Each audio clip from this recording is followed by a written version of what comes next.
প্রশ্নটি করুন। শুভ সন্ধ্যা সবাইকে। আমার নাম আদিত্য, আর আমি চেন্নাইয়ে ইঞ্জিনিয়ারিং শেষ বর্ষের ছাত্র।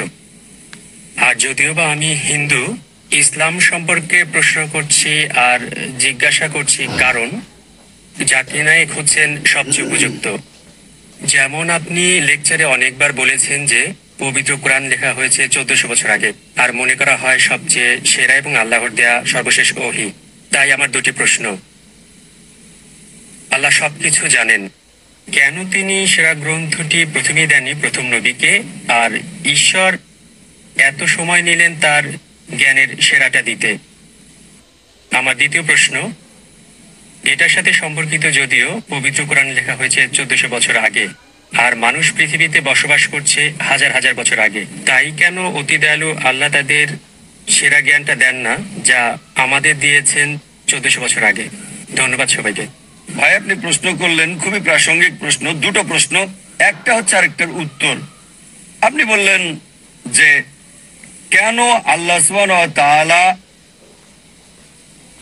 এই চূড়ান্ত বার্তা দিলেন 1400 বছর আগে, প্রথম মানুষ থেকে কেন দেননি?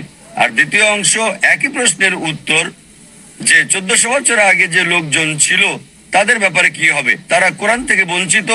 আল্লাহ যদি অতি দয়ালু, অতি মহান, অতি ক্ষমাশীল হন, তাহলে 1400 বছর আগের লোকজন কি বঞ্চিত হয়নি? খুবই ভালো প্রশ্ন করেছেন।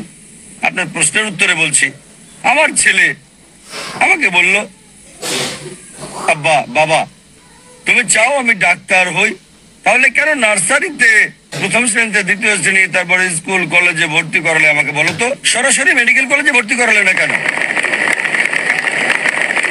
যদি আমার ছেলেকে ডাক্তার বানাতে চাই, আমি সরাসরি তাকে মেডিকেল কলেজে ভর্তি করাতে হবে না।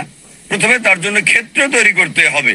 প্রথমে সে প্রি প্রাইমারি স্কুলে যাবে, তারপর স্কুলে যাবে, স্ট্যান্ডার্ড 1, এভাবে স্কুল পাস করবে, তারপর হাই স্কুলে যাবে, তারপর কলেজ যখন যোগ্যতা অর্জন করবে তখন মেডিকেল কলেজে যাবে সে। একইভাবে সর্বশক্তিমান আল্লাহ, যিনি অদৃশ্য জ্ঞানের মালিক, যার সকল কিছুর জ্ঞান আছে, মানব জাতির ব্যাপারে যিনি জানেন, তাই এটা বলা হয়েছে পবিত্র কোরআনে সূরা রাদ অধ্যায় নম্বর 13 আয়াত নম্বর 38।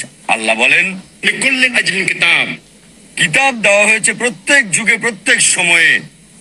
কোরআনে 4টার নাম বলা হয়েছে, তাওরাত, জাবুর, ইনজিল এবং কোরআন।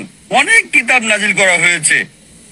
প্রথম কিতাব নাজিল করেছেন কারণ সর্বশক্তিমান আল্লাহ জানতেন যে মানব জাতির আরো উন্নতি করতে হবে। যদি সেই সময় কোরআন নাজিল করতেন, সেই প্রথম সময়ে আমাদের আদি পিতা আদম আলাইহিস সালামের সময়, তিনি জানেন যে মানুষ এটা বহন করতে পারবে না।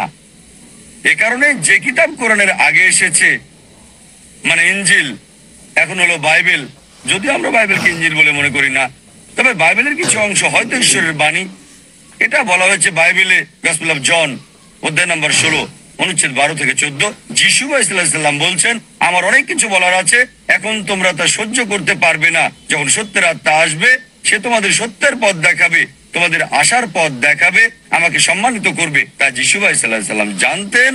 তারপরও তিনি বলেছেন তোমরা তা সহ্য করতে পারবে না, এজন্যই সর্বশেষ এবং চূড়ান্ত নবী আসবে, সে তোমাদের আশার পথ দেখাবে। এভাবে সর্বশক্তিমান আল্লাহ ভালোভাবে জানতেন কোন সময়টা সর্বশেষ ও চূড়ান্ত বার্তা কোরআন নাজিলের উপযুক্ত সময়, আর সেটা ছিল 1400 বছর আগে।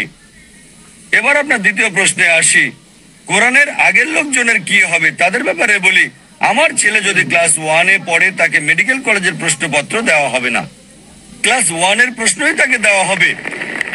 যদি হাই স্কুলে যায়, হাই স্কুলের প্রশ্নই তাকে দেওয়া হবে, তারপর জুনিয়র কলেজ। ঠিক একইভাবে সর্বশক্তিমান আল্লাহর মূল বার্তা সব গ্রন্থে, সব কিতাবে, প্রথম থেকে শেষ কিতাব কোরআন পর্যন্ত একই, অর্থাৎ এক আল্লাহকে বিশ্বাস করতে হবে, একমাত্র তারই ইবাদত করতে হবে।